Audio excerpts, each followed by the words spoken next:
Welcome back guys. आज हम class 12th chemistry के चैप्टर 1 का पार्ट 2 पढ़ेंगे। चैप्टर 1 हमारा क्या है? सॉल्यूशन।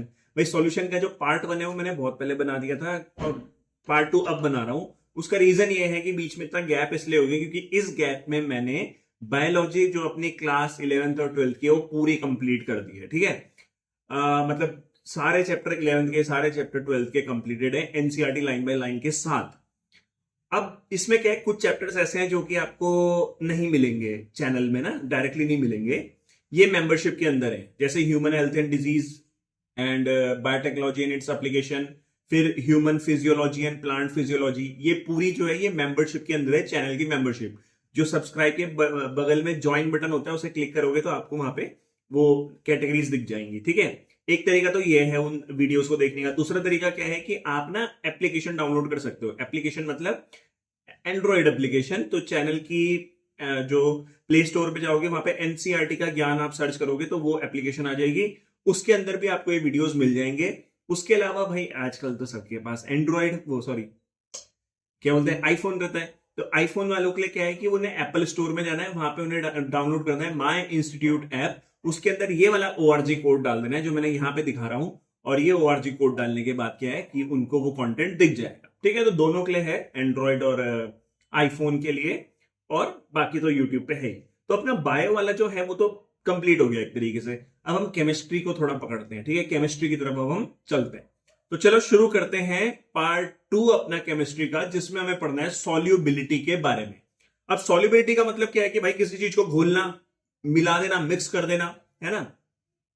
तो अब सॉल्युबिलिटी एनसीईआरटी में क्या लिखा है? Solubility of a substance is its maximum amount that can be dissolved in an specific amount of solvent at a specific temperature. अब इसको ऐसा समझो जैसे कमरा है। ठीक है, मेरा कमरा है ये, इस कमरे में एक टेम्परेचर होगा। उस टेम्परेचर पे मैंने क्या किया है, गिलास लेके आया, उस गिलास के अंदर पानी है, वो पानी क्या हो गया? सॉल्वेंट। ठीक है, उसके अंदर मैंने क्या किया? नमक को ऐड कर दिया, जो कि नमक क्या है? सॉल्यूट।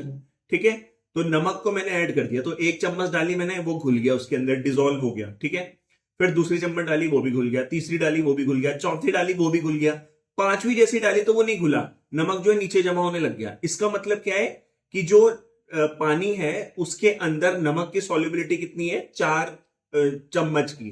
पांचवी चम्मच उसमें नहीं घुली, वो नीचे जमा हो गई।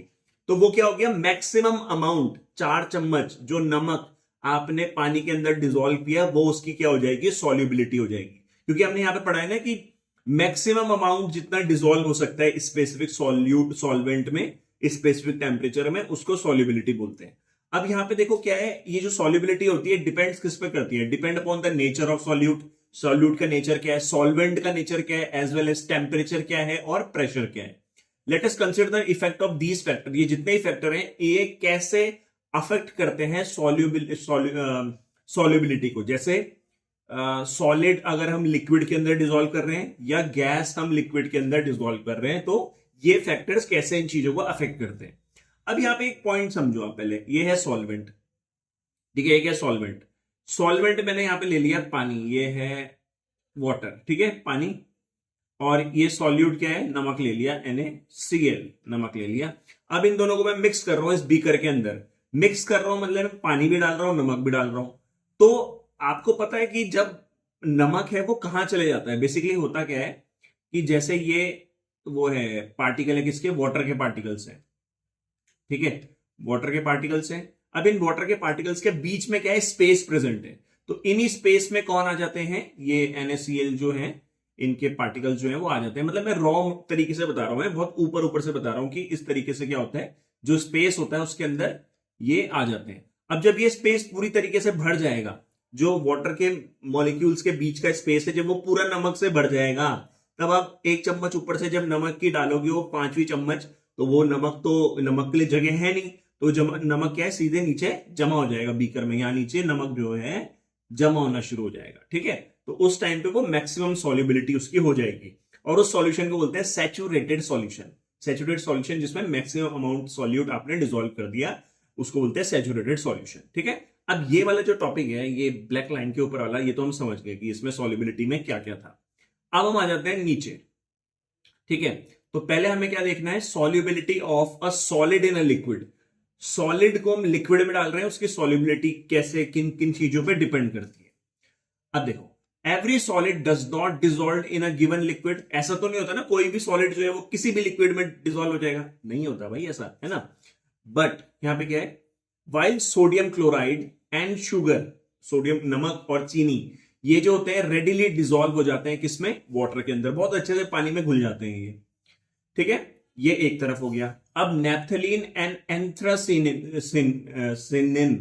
ठीक है, डू नॉट, नेप्थलीन और एंथ्रासिनिन जो है ये वाटर के अंदर डिसॉल्व नहीं होते। तो आपने देखा वाटर के अंदर कुछ तो डिसॉल्व हो पा रहे हैं, बट कुछ जो है वो डिसॉल्व नहीं हो पा रहे, तो इसका कुछ ना कुछ तो रीजन होगा ना।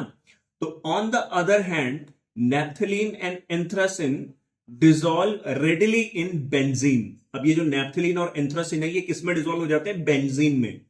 बट सोडियम क्लोराइड और शुगर जो है वो बेंजीन में डिसॉल्व नहीं हो सकते। तो स्पेसिफिकली आप क्या समझे, नमक और जो चीनी है वो पानी में मिल जाएगी, बट पानी में नेप्थलीन और एंथ्रासिन नहीं मिल रहे हैं। इसी तरीके से नेप्थलीन और एंथ्रासिन जो है वो बेंजीन में मिल जा रहे हैं, बट बेंजीन के अंदर नमक और चीनी नहीं मिल रहे हैं। तो कुछ रीजन होगा इसका, वो हम यहां पे देखते हैं। It is observe that polar solute dissolved in a polar solvent.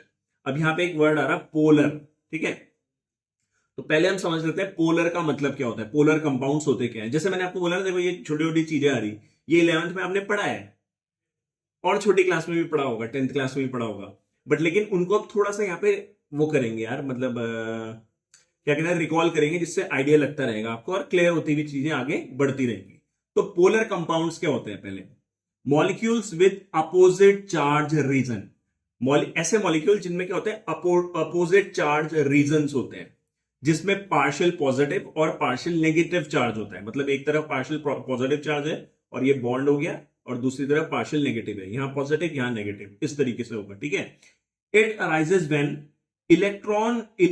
More electronegative atom attract electron more strongly, creating partial negative charge on itself and partial positive charge on the other atom. अब इसको थोड़ा सा समझो। जैसे हमारे पास ये NaCl है, ठीक है। NaCl में मोर इलेक्ट्रोनेगेटिव कौन है, हमारा Cl। इलेक्ट्रोनेगेटिव मतलब जो इलेक्ट्रॉन्स को अपनी तरफ पुल करेगा, खींचेगा इलेक्ट्रॉन्स को अपनी तरफ। तो ये जो NaCl है, इसमें जो Cl है ये मोर इलेक्ट्रोनेगेटिव है, इसकी इलेक्ट्रोनेगेटिविटी कितनी है, 3.16। और जो N है, Na है, सोडियम है, उसकी इलेक्ट्रोनेगेटिविटी है 0.93। तो हमें क्लियरली दिख रहा है कि इसकी इलेक्ट्रोनेगेटिविटी ज्यादा है। तो जिसकी इलेक्ट्रोनेगेटिविटी ज्यादा होती है वो ना दूसरे एटम से इलेक्ट्रॉन को खींचता है, ठीक है। अब ये क्लोरीन क्या कर रहा है, सोडियम से इलेक्ट्रॉन को खींच रहा है। देखो सोडियम अपने हाथ से उसको दे रहा है, भाई तू रख ले, ठीक है। तो वो एक इलेक्ट्रॉन जो है इधर को दे रहा है ये। अब यहां पे क्या होगा, जब एक इलेक्ट्रॉन इधर आ जाएगा तो इलेक्ट्रॉन में नेगेटिव चार्ज होता है, तो इसमें एक नेगेटिव चार्ज ज्यादा हो जाएगा, तो इसमें क्या चार्ज हो जाएगा, नेगेटिव। Cl में चार्ज नेगेटिव हो जाएगा। और इधर से क्या है, एक इलेक्ट्रॉन जब इधर गया है तो क्या हो जाएगा, वहां पे पॉजिटिव चार्ज हो जाएगा, क्योंकि नेगेटिव चले गए ना उस तरफ को। तो यहां पे क्या हो गया, सोडियम में पॉजिटिव चार्ज हो गया और Cl में नेगेटिव चार्ज हो गया। इसकी वजह से इनके बीच में क्या बन जाता है, आयनिक बॉन्ड बन जाता है, जो कि अट्रैक्शन है पॉजिटिव और नेगेटिव के बीच का। अब ये जो आयनिक बॉन्ड बना, इसकी वजह से ये कैसा बिहेव करता है, ये NaCl compound as a polar. क्यों बिहेव करता है एज अ पोलर, क्योंकि इसके एक तरफ पॉजिटिव चार्ज है और एक तरफ नेगेटिव चार्ज है, तो ये पोलर कंपाउंड्स के अंदर आ जाते हैं, उस तरीके से बिहेव करता है, ठीक है। अब सेम यहां पे एक और देखो तुम, ये तो हमने देखा पोलर सॉल्यूट के बारे में। अब पोलर सॉल्वेंट देख लेते हैं, जिसमें हमारे पास आ जाता है पानी, वाटर। वाटर में तुम देखोगे कि जो इलेक्ट्रोनेगेटिव है वो है हमारे पास ऑक्सीजन, ठीक है। अभी यार जब भी वीडियो बनाता हूँ ये कुत्ते क्यों भौंकने लग जाते हैं, यहाँ पे इधर आसपास से डॉग भौंकने लग जाते हैं, ठीक है। तो ये क्या है, ऑक्सीजन है। ऑक्सीजन के ऊपर क्या है, नेगेटिव, पार्शियल नेगेटिव चार्ज है। क्यों, क्योंकि ऑक्सीजन मोर इलेक्ट्रोनेगेटिव है, और यहाँ पे है हाइड्रोजन, 2 हाइड्रोजन H2O, तो इसमें क्या है, पार्शियल पॉजिटिव चार्ज है। तो इधर नेगेटिव इधर पॉजिटिव चार्ज, तो ये क्या हो गया, ये एक तरीके से क्या हो गया, पोलर कंपाउंड हो गया, क्योंकि एक तरफ पॉजिटिव चार्ज है एक तरफ नेगेटिव चार्ज है, ठीक है। ये क्यों आता है, because of difference in electronegativity. Oxygen की इलेक्ट्रोनेगेटिविटी ज्यादा है, वाटर की इलेक्ट्रोनेगेटिविटी कम है, तो इस वजह से क्या होगा, जो ऑक्सीजन है वो हाइड्रोजन से इलेक्ट्रॉन को पुल करने की कोशिश करेगा, जिस वजह से ऑक्सीजन पे पार्शियल नेगेटिव चार्ज आ जाएगा और हाइड्रोजन पे पार्शियल पॉजिटिव चार्ज आ जाएगा, ठीक है। तो ये क्या हो गया, पोलर सॉल्वेंट हो गया। तो पोलर सॉल्यूट हमने क्या देखा, नमक। पोलर सॉल्वेंट हमने क्या देखा, वाटर। तो मैं सिंपल सा बोल सकता हूं कि जो नमक है वो पानी के अंदर मिल सकता है, क्योंकि अभी हमने यहां पे क्या पढ़ा कि पोलर जो सॉल्यूट होता है वो पोलर सॉल्वेंट के अंदर डिसॉल्व होता है। देखो ये देखा, polar solute dissolved in polar solvent. Same इसी तरीके से नॉन पोलर सॉल्यूट जो होगा वो नॉन पोलर सॉल्वेंट के अंदर डिसॉल्व हो जाएगा। अब नॉन पोलर की बात कर लेते हैं। नॉन पोलर सिंपल सा तुम ये समझोगे जिसपे चार्ज नहीं होता है बेसिकली, ना। तो ये रहा यहाँ पे नॉन पोलर में क्या है, compound have equal sharing of electrons. Equal sharing मतलब दोनों तरफ से इलेक्ट्रॉन की शेयरिंग बराबर है। ऐसा नहीं है इसने इसको दिया, ऐसा नहीं है, ठीक है। दोनों तरफ से शेयरिंग इक्वल है, जिसकी वजह से क्या होगा, नो डिस्टिंक्ट पॉजिटिव और नेगेटिव पोल्स। कहीं पे भी पॉजिटिव और नेगेटिव चार्ज इस तरीके से नहीं होगा, ठीक है। Due two identical electronegativity. क्यों हो सकता है ये, एक रीजन क्या है कि दोनों एटम का जो इलेक्ट्रोनेगेटिविटी है वो लगभग बराबर है। इस वजह से किसी पे पॉजिटिव और किसी पे नेगेटिव चार्ज नहीं आएगा, ठीक है, बिटवीन एटम्स। और क्या हो सकता है, सिमेट्रिकल मॉलिक्यूल ज्योमेट्री, मतलब इनका जो स्ट्रक्चर है वो सिमेट्रिकल है, तो इस वजह से जो चार्ज वगैरह है वो सारे बैलेंस हो जाते हैं, नलीफाई हो जाते हैं। सिमेट्रिकल स्ट्रक्चर की वजह से भी वो नॉन पोलर प्रॉपर्टी शो करता है, ठीक है। तो ये हो गया हमारा। अब देखो हमने क्या देखा था, नेप्थलीन और एंथ्रासिन को देखा था हमने कि वो बेंजीन के अंदर डिसॉल्व हो रहा। तो नेप्थलीन और एंथ्रासिन जो है वो नॉन पोलर है और बेंजीन भी क्या है, नॉन पोलर है, ठीक है। अब इसको देख लेते हैं नेप्थलीन को। ये नेप्थलीन का स्ट्रक्चर है, फॉर्मूला C10H8 है। इसमें क्या है, ये नॉन पोलर क्यों है, बिकॉज इसमें सिमेट्रिकल प्लेनर स्ट्रक्चर है। पहले तो ये सिमेट्रिकल प्लेनर, एक तरीके से देखो सिमेट्री है ना, दोनों तरफ से सिमेट्री मतलब बराबर बराबर एक जैसा दिख रहा है। उसके अलावा क्या है कि जो इलेक्ट्रोनेगेटिविटी क्या है, कार्बन और हाइड्रोजन की, कार्बन और हाइड्रोजन का ही बना है ये। तो कार्बन की क्या इलेक्ट्रोनेगेटिविटी है 2.55 और हाइड्रोजन की है 2.20। तो दोनों में डिफरेंस नहीं है ना इलेक्ट्रोनेगेटिविटी का इतना ज्यादा, तो उनके बीच का जो इलेक्ट्रोनेगेटिविटी का डिफरेंस है वो नेग्लिजिबल है। इस वजह से यहां पे क्या होता है, जीरो डाइपोल मूवमेंट होता है। जीरो डाइपोल मूवमेंट मतलब यहां पे जो चार्ज का बेसिकली जो सेपरेशन है, मतलब डाइपोल मूवमेंट का मतलब होता है major separation of positive and negative charge in a molecule. Molecule में जो सेपरेशन होता है पॉजिटिव और नेगेटिव चार्ज का, वो मेजर किया जाता है डाइपोल मूवमेंट से। बट यहाँ पे डाइपोल मूवमेंट जीरो है, बिकॉज यहाँ पे इलेक्ट्रोनेगेटिविटी दोनों की एक जैसी है, लगभग बराबर है। इस वजह से ये नॉन पोलर है, इसमें कोई चार्ज नहीं आ रहा है, ठीक है। अब ये तो हो गया नेप्थलीन जो कि सॉल्यूट है। सॉल्वेंट हमने क्या लिया था, बेंजीन। बेंजीन हो गया C6H6, इसमें भी कार्बन और हाइड्रोजन है। तो ये नॉन पोलर क्यों है, एक तो सिमेट्रिकल प्लेनर स्ट्रक्चर इसका हो गया, और सेकंड पॉइंट वही सेम कि कार्बन और हाइड्रोजन की इलेक्ट्रोनेगेटिविटी में कोई ज्यादा इतना डिफरेंस नहीं है, तो जीरो डाइपोल मूवमेंट इसमें होगा, ठीक है। इस वजह से इसमें चार्ज प्रोड्यूस नहीं होगा। तो मैं एक चीज ये समझा कि like dissolve like, like dissolve like मतलब पोलर पोलर के अंदर डिसॉल्व होगा, नॉन पोलर के अंदर डिसॉल्व होगा। तो in general a solute dissolve in solvent if the intermolecular interaction are similar. अब इस पॉइंट को समझो, NaCl के अंदर, ठीक है, NaCl के अंदर जो इंटरमॉलिक्यूलर इंटरेक्शन है और जो वाटर के अंदर इंटरमॉलिक्यूलर इंटरेक्शन है वो दोनों बराबर है, लगभग बराबर मतलब एक जैसे हैं। जैसे NaCl के अंदर जो बॉन्ड का वो है स्ट्रक्चर वगैरह जो है NaCl का, और वाटर के अंदर जो है वो क्या है, लगभग बराबर है, पॉजिटिव नेगेटिव उसी तरीके से चल रहा है। तो इंटरमॉलिक्यूलर इंटरेक्शन सेम होना चाहिए। तो पोलर के बीच में इंटरमॉलिक्यूलर इंटरेक्शन सेम रहता है, इसलिए वो उसमें डिसॉल्व हो जाते हैं। इसी तरीके से नॉन पोलर के बीच में इंटरमॉलिक्यूलर इंटरेक्शन सेम रहता है, इसलिए वो एक साथ डिसॉल्व हो जाते हैं। तो इन द टू और वी में से लाइक डिसॉल्व लाइक, ठीक है, समझ गया। लाइक डिसॉल्व लाइक का मतलब क्या हो गया, ओके। अब हम थोड़ा और आगे आते हैं। When a solid solute is added to the solvent. अब आपने क्या किया, एक सॉलिड सॉल्यूट को सॉल्वेंट में डिसॉल्व कर रहे हो, ठीक है, ऐड किया आपने। Some solute dissolve and its concentration increases in the solution. देखो सिंपल सा क्या होता है, आपने नमक को पानी में डाला। अब नमक को जब आप पानी में डालते हो तो वो एकदम तो पूरा घुल नहीं जाता, एकदम से पूरा नहीं घुलता ना। तो नमक आपने डाला तो धीरे धीरे धीरे नमक क्या होगा, उसमें घुलने लगेगा, और नमक की जो कंसेंट्रेशन है सॉल्यूशन के अंदर वो बढ़ने लगेगी। इसका मतलब सॉल्यूशन की जो कंसेंट्रेशन है वो इंक्रीज होने लगेगी। समझ में आ रहा ना। जैसे फटाफट देखते हैं, ये गिलास है, ठीक है, इस गिलास के अंदर पानी है, इसमें मैंने नमक डाला, तो नमक यहाँ पहले नीचे इधर जाएगा, फिर इस नमक से पार्टिकल जो है टूटेंगे, ऐसे ऐसे ये पार्टिकल्स टूटेंगे और ये यहाँ पे मिलना शुरू हो जाएंगे, डिसॉल्व होना शुरू हो जाएंगे। इसको बोलते हैं डिसॉल्यूशन, वो हम देखेंगे, इसमें ऐसे जाना शुरू हो जाएंगे। तो ये धीरे धीरे होगा और कंसंट्रेशन जो है सॉल्यूशन की वो इंक्रीज होगी। कंसंट्रेशन सॉल्यूशन की इंक्रीज हो रही है, मतलब क्या, उसके अंदर नमक का अमाउंट बढ़ रहा है, ठीक है। इस प्रोसेस को बोला जाता है डिसोल्यूशन। ध्यान रखना डिसोल्यूशन का मतलब क्या होता है।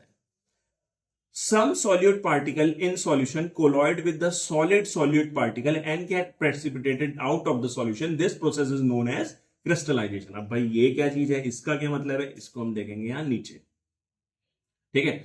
यहां जगह यहां थोड़ा साइड में कम रहती है, तो जितनी जगह मिलती है उतना वहां पे छोटे छोटा बनाना पड़ता है, ठीक है। अब यहां पे देखो क्या है हमारे पास, ये है सॉल्ट क्रिस्टल, ठीक है, सॉल्ट क्रिस्टल है ये मेरे पास।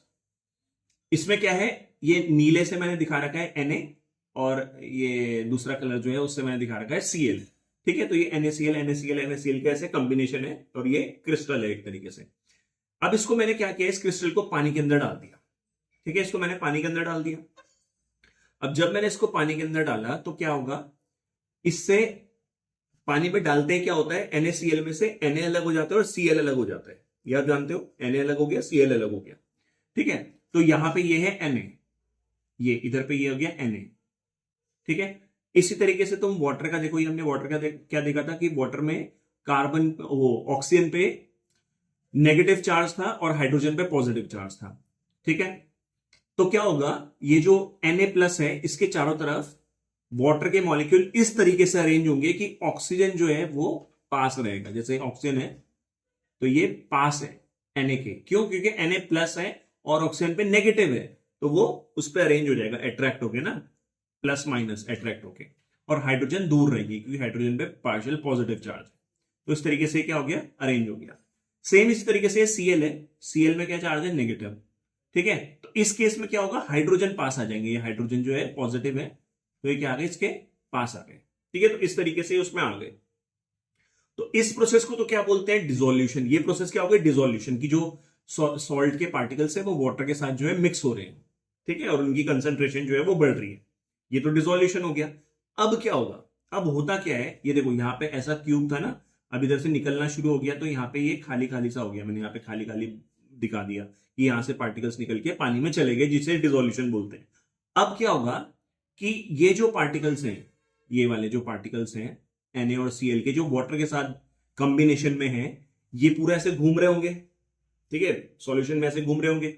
घूमते घूमते क्या करेंगे, क्रिस्टल से, जो ये था NaCl का क्रिस्टल, इससे क्या करेंगे, टकराएंगे, ठीक है, इससे टकराएंगे। तो लिखा है colloid with the crystal, crystal से कोलॉइड करेंगे ये, due to strong interaction between ions and crystal, ठीक है। ये आयंस हैं और ये क्रिस्टल है, इनके बीच में क्या है, इंटरेक्शन है, क्योंकि इधर भी पॉजिटिव नेगेटिव चार्ज है और इधर भी पॉजिटिव नेगेटिव चार्ज है, तो इनके बीच में क्या हो जाएगा, इंटरेक्शन होगा, जिसकी वजह से क्या करेंगे, टकराएंगे, किससे, क्रिस्टल से, ठीक है। तो these ions become part of the crystal again, और होगा क्या, टकराने से क्या होगा कि ये जो आयंस हैं Na प्लस और Cl माइनस, ये दोबारा इससे जाके मिल जाएंगे। Na प्लस जो है यहाँ क्रिस्टल से मिल जाएगा, और ये जो Cl माइनस है, इसका कलर चेंज कर देते हैं, ये जो Cl माइनस है ये भी यहाँ पे दोबारा आ जाएगा, वापस क्रिस्टल से जाके मिल जाएगा और वाटर अलग हो जाएगा, समझ रहे हो, टकराने के बाद, ठीक है। और क्या लिखा है फिर, and separate out from the solvent, और सॉल्वेंट से सेपरेट आउट हो जाएंगे, मतलब जो NaCl मिल गया था पानी के साथ वो वापस निकल जाएगा और किस में आ जाएगा, उस क्रिस्टल में जमा हो जाएगा। So particle dissolve and some separate, कुछ पार्टिकल डिसॉल्व होंगे जैसे यहां डिसॉल्व हो रहे थे, और कुछ पार्टिकल्स वापस क्या हो जाएंगे, सेपरेट हो जाएंगे, वापस आ जाएंगे। तो जब वो वापस आते हैं, सेपरेट होते हैं, तो उस प्रोसेस को बोलते हैं क्रिस्टलाइजेशन, ठीक है। अब उस एनसीईआरटी की लाइन को समझते हैं, तब हमें समझ में आएगा। देखो क्या लिखा है उसमें, सम सॉल्यूट पार्टिकल इन सॉल्यूशन, जो सॉल्यूट पार्टिकल है सॉल्यूशन में, वो कोलॉइड करेंगे किसके साथ, टकराएंगे किसके साथ, सॉलिड सॉल्यूट के साथ, जो कि हमने नीचे क्रिस्टल देखा उससे टकराएंगे, ठीक है। And get separated out of the solution, और ये सॉल्यूट पार्टिकल जो है ये वापस क्या कर देंगे, सेपरेट हो जाएंगे, सॉल्यूशन से सेपरेट हो जाएंगे। जैसे यहाँ पे ये Na प्लस जो है निकल गया यहां से, और Cl माइनस जो है यहां से निकल गया, टकराने के बाद वापस यहां आ गया, ठीक है। तो उसे क्रिस्टलाइजेशन प्रोसेस बोलेंगे। अ stage is reach when the two process occur at the same rate. अब देखो, वो जो क्रिस्टल है उससे पार्टिकल निकल भी रहा है और उसमें जा भी रहा है, निकल रहा है तो उसे डिसोल्यूशन बोलेंगे, वापस आ रहा है तो उसे क्रिस्टलाइजेशन बोलेंगे। तो ये प्रोसेस कंटिन्यूसली चलती रहती है, ठीक है। Under such condition number of solute particles going into the solution. इस कंडीशन में क्या होगा, कुछ पार्टिकल जो होंगे सॉल्यूट के वो सॉल्यूशन में जाएंगे, will be equal to the solute particle separating out and the state of dynamic equilibrium is reach. तो जितने पार्टिकल्स बाहर निकल रहे हैं, मतलब जितना डिसोल्यूशन हो रहा है उतना ही क्रिस्टलाइजेशन हो जा रहा है। ठीक है, तो यहां पे ये है सॉल्यूट प्लस सॉल्वेंट, और अगर सॉल्यूशन बनता है तो इसे डिसोल्यूशन बोलते हैं, और अगर ये वापस इधर को बैकवर्ड जाता है तो इसे क्रिस्टलाइजेशन बोलते हैं, क्योंकि सेपरेट आउट हो रहा है सॉल्यूट। ठीक है, बैकवर्ड में, लेफ्ट साइड जाते हुए। समझ गए? ठीक है, अब at this stage the concentration of solute in solution will remain constant. इस कंडीशन में होगा क्या, जो कंसंट्रेशन है सॉल्यूट की सॉल्यूशन में वो तो कांस्टेंट रहेगी ना, क्योंकि जितना सॉल्यूट जा रहा है उतना ही सॉल्यूट वापस भी आ रहा है, उतना ही क्रिस्टल बन रहा है, मतलब उतना ही क्रिस्टलाइजेशन हो रहा है जितना डिसोल्यूशन हो रहा। तो अंडर द गिवन कंडीशन, तो टेम्परेचर और प्रेशर अगर सेम रहेगा तो कंसंट्रेशन जो है सॉल्यूट की सॉल्यूशन में वो भी क्या रहेगी, सेम रहेगी। ठीक है, तो देखो अगर आपको समझ में आ रहा है तो प्लीज लाइक कर दो यार चैनल को, मतलब वीडियो को, और कमेंट भी कर देना। इससे क्या होता है, एंगेजमेंट बढ़ती है, एंगेजमेंट बढ़ने से ये वीडियो जो है और आगे बढ़ेगा और हेल्प मिलेगी। ठीक है, तो अगर आपको पसंद आ रहा है तब ये सारी चीजें आप कर सकते हो। ठीक है, चल शुरू करते हैं आगे।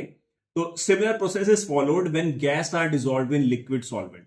इसी तरीके से जब आप गैस को भी लिक्विड सॉल्वेंट के अंदर डिसॉल्व करते हैं तो यही सेम प्रोसेस होती है कि क्रिस्टलाइजेशन और डिसोल्यूशन वाली जो है वो हम आगे देखेंगे।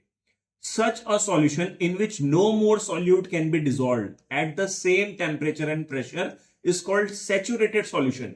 तो सैचुरेटेड सॉल्यूशन क्या होता है, जिसमें अब आप, ठीक है, जैसे एक सॉल्यूशन बोल रहा हूं मैं, ये ऐसे कोई ग्लास है, ऐसे बर्तन है, इसके अंदर सैचुरेटेड सॉल्यूशन है। इस सैचुरेटेड सॉल्यूशन के अंदर अब आप और सॉल्यूट नहीं डाल सकते, तो इस सॉल्यूशन को क्या बोला जाएगा, सैचुरेटेड सॉल्यूशन। ठीक है, अनसैचुरेटेड सॉल्यूशन क्या है, in which more solute can be dissolved at the same temperature. Unsaturated solution वो होता है जिसके अंदर हम अभी भी और सॉल्यूट को डाल सकते हैं।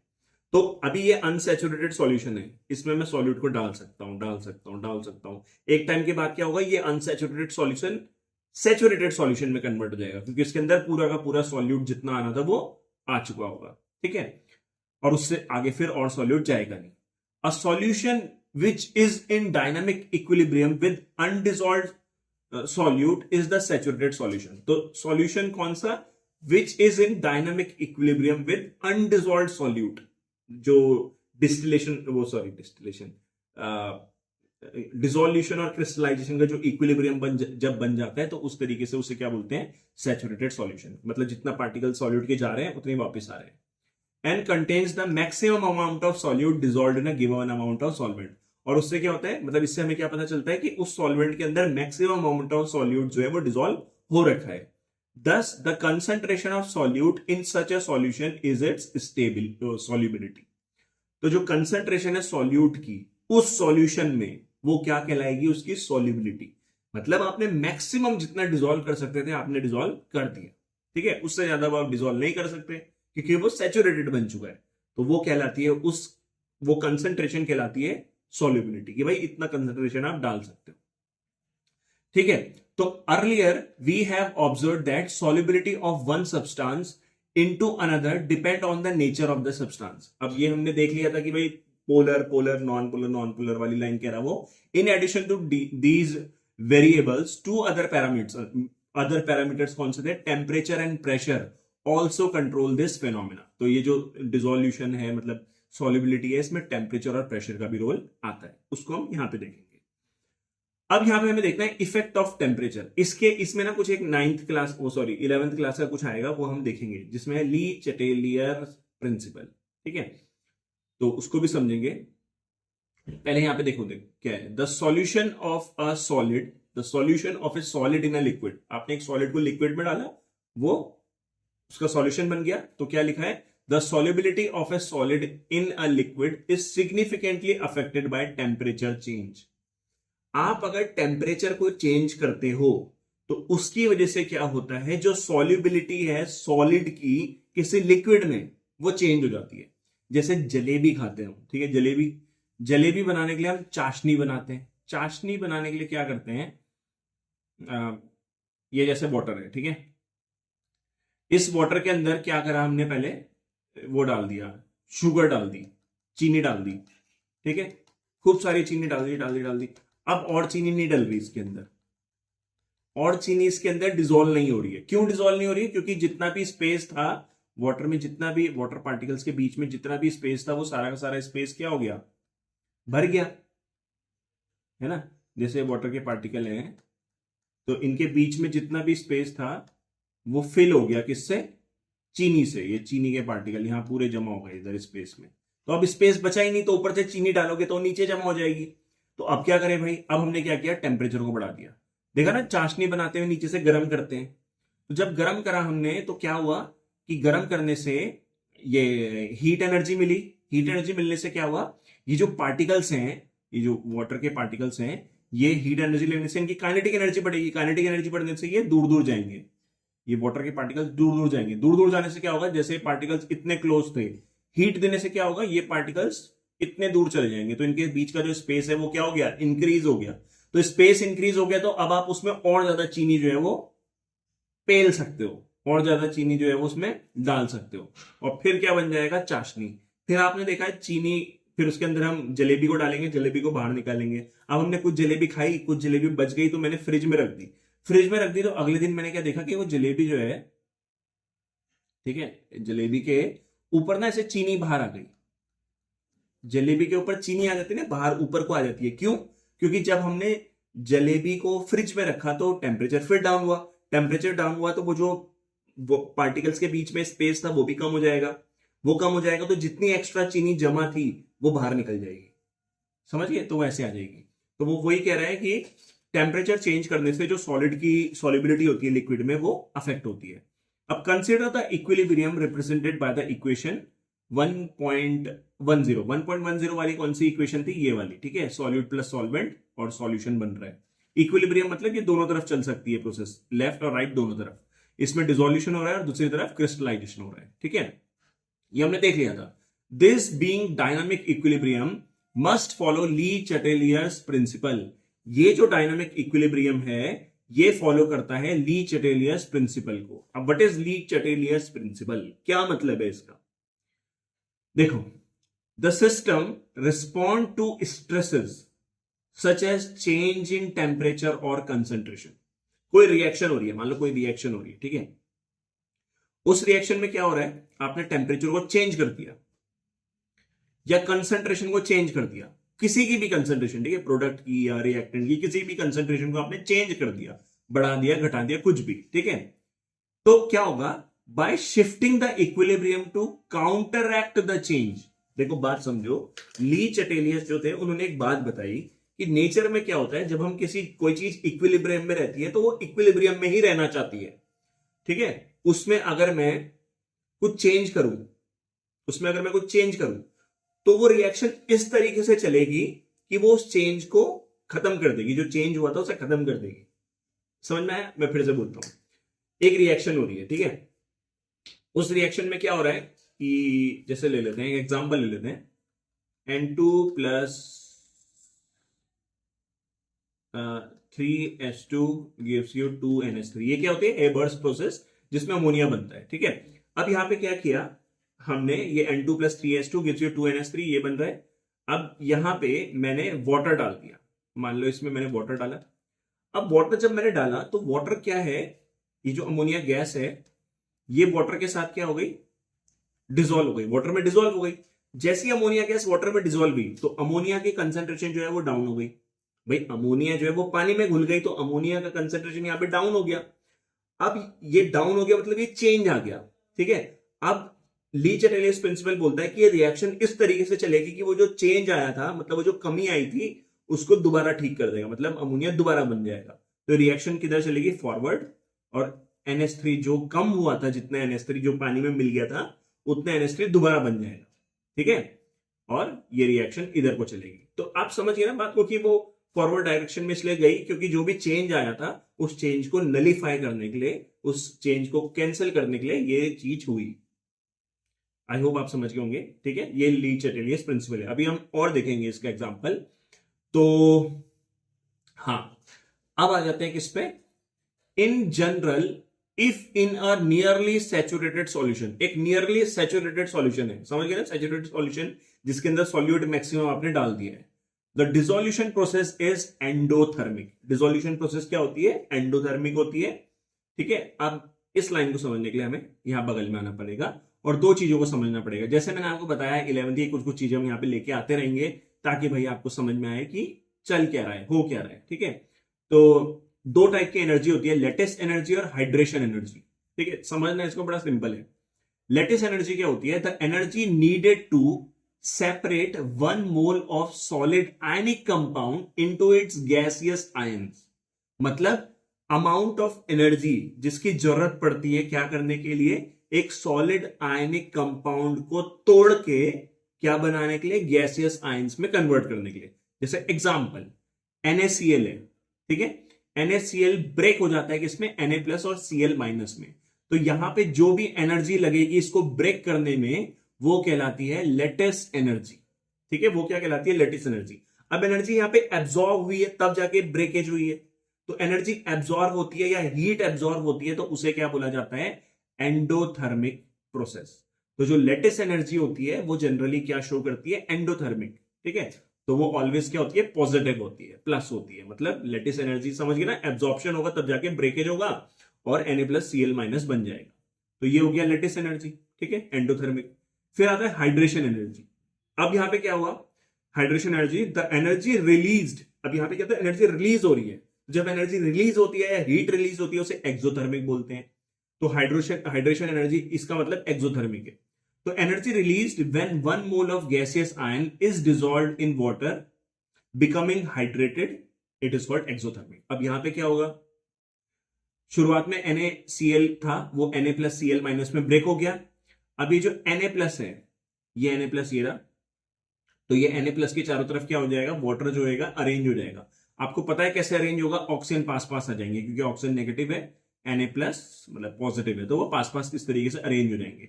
तो जब वो इस तरीके से अरेंज होंगे तो यहां से एक एनर्जी रिलीज होगी, उसी एनर्जी को क्या बोलेंगे, हाइड्रेशन एनर्जी। जब मेटल आयन जो रहता है उसकी चारों तरफ वाटर मॉलिक्यूल ऐसे अरेंज हो जाते हैं ना, तो एनर्जी रिलीज होती है, उसे क्या बोलते हैं, हाइड्रेशन एनर्जी। अब आप बात समझो, हाइड्रेशन एनर्जी मतलब रिलीज हो रही है तो वो एक्सोथर्मिक है। तो यहां पे एक प्रोसेस थी एंडोथर्मिक, यहां पे एक प्रोसेस थी एक्सोथर्मिक। अब डिपेंड करता है कि कौन सी ज्यादा है, तो उस हिसाब से एंडोथर्मिक एक्सोथर्मिक प्रोसेस होगी। जैसे यहां पे देखो, लेटिस एनर्जी अगर ज्यादा है, ठीक है, लेटिस एनर्जी मतलब एंडोथर्मिक ज्यादा है, किससे, हाइड्रेशन एनर्जी से। हाइड्रेशन एनर्जी क्या, एक्सोथर्मिक। तो ओवरऑल क्या हो जाएगी रिएक्शन, एंडोथर्मिक हो जाएगी। सेम इसी तरीके से अगर हाइड्रेशन एनर्जी ज्यादा है और लेटिस एनर्जी कम है तो रिएक्शन क्या हो जाएगी, एक्सोथर्मिक। क्योंकि हाइड्रेशन एनर्जी क्या होती है, एक्सोथर्मिक होती है, और लेटिस एनर्जी क्या होती है, एंडोथर्मिक होती है। तो यहां पे ज्यादा क्या हो रहा है, एक्सोथर्मिक, ज्यादा हीट निकल रही है भले बजाय एब्जॉर्ब होने के। तो ये क्या हो जाएगी, ओवरऑल एक्सोथर्मिक हो जाएगी, ठीक है।